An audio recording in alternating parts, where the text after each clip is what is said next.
అందరికి నమస్తే. రుణమాఫీ అంటే ఏంది? మనం తీసుకున్న లోన్ను ప్రభుత్వం మాఫీ చేయడం. కానీ ఇప్పుడు రివర్స్ ప్లాన్ చేసింది ప్రభుత్వం. మనం డబ్బులు కట్టాలంట, వాళ్ళు ఎప్పుడు మాఫీ చేస్తారో చెప్పారంట. అది విడుదల వారీగా చేస్తామని చెప్పి తుమ్మల నాగేశ్వరరావు వ్యవసాయ శాఖ మంత్రి గారు చెప్తున్నారు.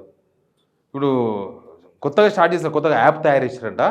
యాప్లో ఏం చేస్తారంట అంటే ఈ ఫిర్యాదులు చేసిన వాళ్ళు అందరూ ఇంటికి వస్తారంట, వాళ్ళ ఆఫీసర్స్ వచ్చి మీ మొత్తం ఎంక్వైరీ చేస్తారంట. మీ ఫ్యామిలీలో ఎంతమంది ఉంటారు, మీరేంది, ఆయన ఏంది, ఈయన ఏంది, మీ కొడుకు ఏం చేస్తాడు అన్నీ చూస్తారంట. చూసినాక ఫోటోలు దింపుకొని పోతారంట. ఇది ఇవాళ వస్తారు రేపే వస్తారని గ్యారంటీ లేదు. ఇప్పుడు ఏమన్నా జాబులు చేసుకుని తోలిపోయి ఇంటికాడ ఉంటారా? మొత్తము ఏమంటారు కదా, పుట్టుపురోత్తరాలు మొత్తం వీళ్ళ దగ్గర డాటా వీళ్ళ దగ్గర మొత్తం ఉన్నాయి. ఫ్యామిలీ ఏందో తెలుసు, వాళ్ళు చేసిన వాళ్ళు రైతులా కాదా తెలుసు, అన్నీ తెలుసు. ఇప్పుడు ఊర్లో 2 ఎకరాలు ఉన్న రైతు 55-60 సంవత్సరాల రైతు సాఫ్ట్వేర్ ఇంజనీర్ ఉంటాడా? ఆయన రైతే ఉంటాడు కదా. ఊర్లో ఉండేది రైతులే, ఊరి నిండా ఉండేది రైతులే. పావెకరానో, అరెకరానో, గుంటనో, 2 ఎకరాలో, 5 ఎకరాలో ఉన్న రైతులే ఉంటారు. ఇప్పుడు ఏంటంటే మీరు రైతులా కాదా, మీరు అరువులా కాదా అని లెక్క తెలుస్తారట. నేనేమంటున్నానంటే ఈ గొలుసి ఇవ్వకుండా బర్రెను నువ్వు ఎంత దూరం పారిపో అన్నట్టుంది. నువ్వు రూల్స్ ఎత్తేయకుండా కండిషన్స్ ఎత్తేయకుండా నువ్వు ఇల్లు ఫోటోలు దింపుతే ఏంది నాకు అర్థం కాలేదు. లేకపోతే వాళ్ళతో సంతకం తీసుకుంటేంది? ఇదంతా బ్రహ్మలో పెట్టిన కాకపోతే ఏమనుకోవాలి? 2 లక్షల రూపాయల పైన వాళ్ళకి ఒక స్కీమ్ అంట, మిగతా వాళ్ళకి ఒక స్కీమ్ అంట. 2 లక్షల రూపాయలు అంటే కుటుంబం మొత్తం కలిసి 2 లక్షల రూపాయల పైన ఉంటుంది కదా, వాళ్ళ వివరాలన్నీ సేకరిస్తారంట. ఆ పైన ఎంత ఉందో అది మీరు కట్టాలంట. మళ్ళీ 2 లక్షల రూపాయలు ఎప్పుడు చేస్తారంటే చెప్పారంట. అది విడుదల వారీగా చేస్తారంట. ఎప్పుడు చేస్తారో తెలియదు. విడుదల వారీగా అంటే ఇంకా ఇలా గవర్నమెంట్ ఇంకో 4 సంవత్సరాల 2 నెలలు 3 నెలలు టైం ఉంది కదా, లాస్ట్ అప్పటి వరకు చేస్తారేమో. అప్పటి వరకు ఇంట్రెస్ట్ కూడా వస్తుంది. మళ్ళీ మీరు ఎప్పుడు కడతా ఉండాలి, ఇంట్రెస్ట్ కడతా ఉండాలి. ఇది ఎట్లా ఉంది? అట్లే ఉంది, తిట్టని పోరా అన్నట్టే ఉంది. ఇది రుణమాఫీ ఏకకాలంలో రుణమాఫీ చేస్తామన్న వాళ్ళు ఆగస్టు 15 డెడ్లైన్ అన్న వాళ్ళు ఆగస్టు 15 వరకు కాలేదు. మరొక డెడ్లైన్ పెట్టండి. ఆగస్టు 15 కాకపోతే ఏమున్నది, రైతులు అంత తొందరగా ఏం లేదు, సెప్టెంబర్ 15 పెట్టుకోండి. ఆల్రెడీ సెప్టెంబర్ 15 ఇంకా రాలే కదా, మనకు టైం ఉంది కదా. ఈ మంత్ ఎండ్కి వచ్చినాం.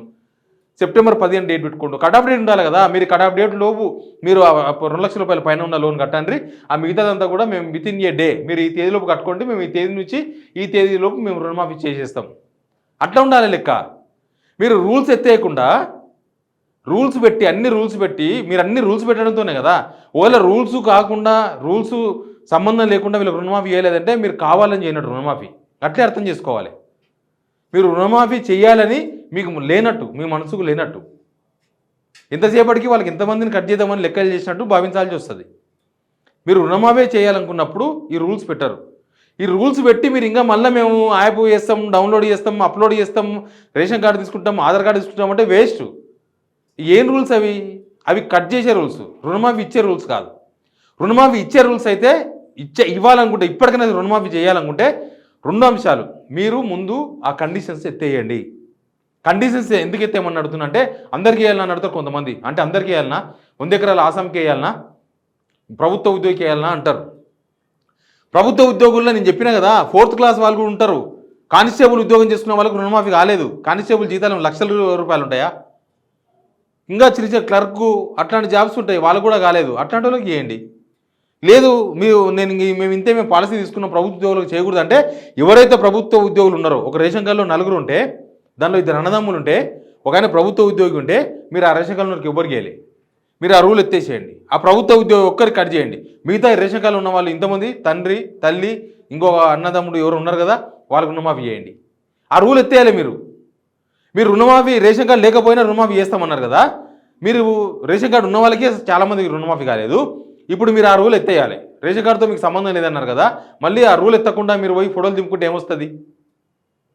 ప్లస్ ఐటీ కడితే కాదు అన్నారు. వాళ్ళ పిల్లాడు ఎవరో సాఫ్ట్వేర్ ఇంజనీర్ ఉంటాడు, ఏదో ఉద్యోగం చేసుకుంటాడు, ఏముంటుంది 5 లక్షలు దాటితే ఐటీ కడతారు, కంపెనీ కడుతుంది ఐటీ.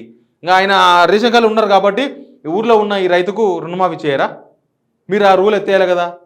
పీఎం కిసాన్ అన్నారు. పీఎం కిసాన్ వస్తేనే రుణమాఫీ అంటే పీఎం కిసాన్ 2018లోనే ఆగిపోయింది. 2018లో ఆగిపోయింది. ఎన్ని సంవత్సరాలు అయింది? 6 ఏళ్ళు అయింది.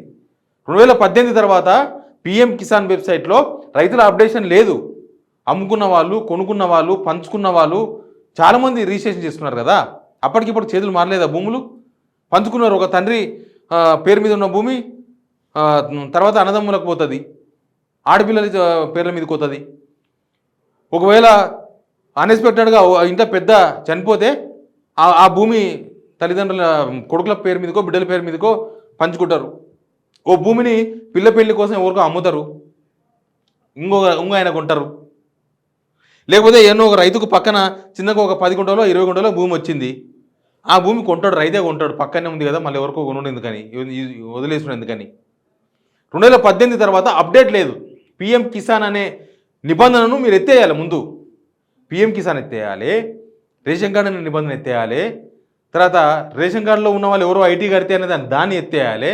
ఇవి ఎత్తేస్తే మీకు 19 లక్షల మందో 20 లక్షల మందో రైతులు మళ్ళీ ఎలిజిబిలిటీకి వస్తారు. మీరు అప్పుడు ఏమవుతుందంటే మీరు చేసింది 22 లక్షల మందికి కదా, ఇంకొక 19 లక్షల మందికో 20 లక్షల మందికో రుణమాఫీ చేయాల్సి ఉంటుంది.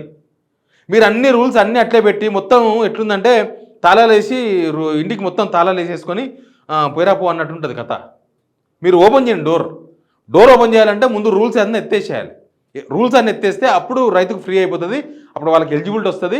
వాళ్ళకు ఎప్పుడు చేస్తారో ఓ డేట్ పెట్టి కడాఫ్ డేట్ పెట్టి ఆ డేట్లోకి మీరు కట్టుకోండి, ఎక్కువ ఉన్నది లేకపోతే తక్కువ ఉన్నది అవసరం లేదు, కట్టుకోవాల్సిన అవసరం లేదు, మేము చేసి అట్లా ఉండాలి. ఓపెన్ మైండ్ ఉండాలి ప్రభుత్వం, ఓపెన్ మైండ్ ఉండాలి. కానీ ముసుగులో గుద్దులాట పెట్టి ఏదో టైంపాస్ చేద్దాం, వీళ్ళంతా ఆవేశంగా ఉన్నారు కాబట్టి వాళ్ళ ఇంటికి పోయి ఫోటో దింపుకొస్తే అయిపోతుంది, ఇదంతా ఇంకా కేసు ముదురుతుంది తప్ప ఆగదు. మీరు ఇల్లు తిప్పి ఆఫీసర్లని ఆ రైతులు పొలం కోకుండా వాళ్ళ ఫ్యామిలీ మెంబర్స్ ఎక్కడ పోకుండా అన్ని ఇంటికాడ ఉండి వాళ్ళ ఫోటోలు దింపుకొని వాళ్ళకి రుణమాఫీ చేయలేదనుకో అప్పుడు ఇంకోలాగా ఉంటుంది, బాజా అంతే. ఇప్పుడు కన్నా ఇంకా సీరియస్గా ఉంటుంది. కాబట్టి మీరు అనవసరంగా టైంపాస్ చేసే వ్యవహారాలు కాకుండా మీ దగ్గర ఉన్న డేటా ప్రకారం చేయండి.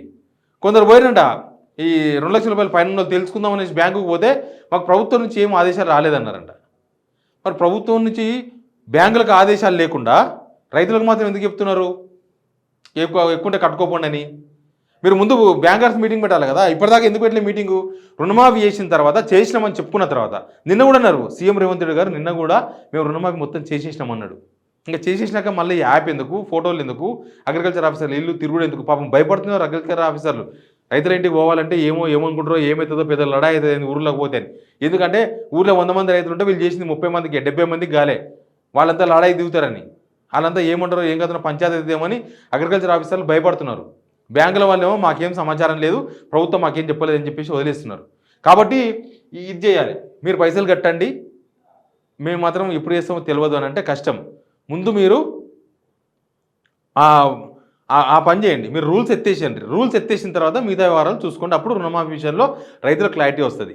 ఇంకా లేకుండా మీరు ఇట్లాంటి తిక్క ప్లాన్లు ఎన్ని చేసినా కూడా రైతులకు రుణమాఫీ కాదు, రైతులు satisfaction car. Please subscribe signal TV.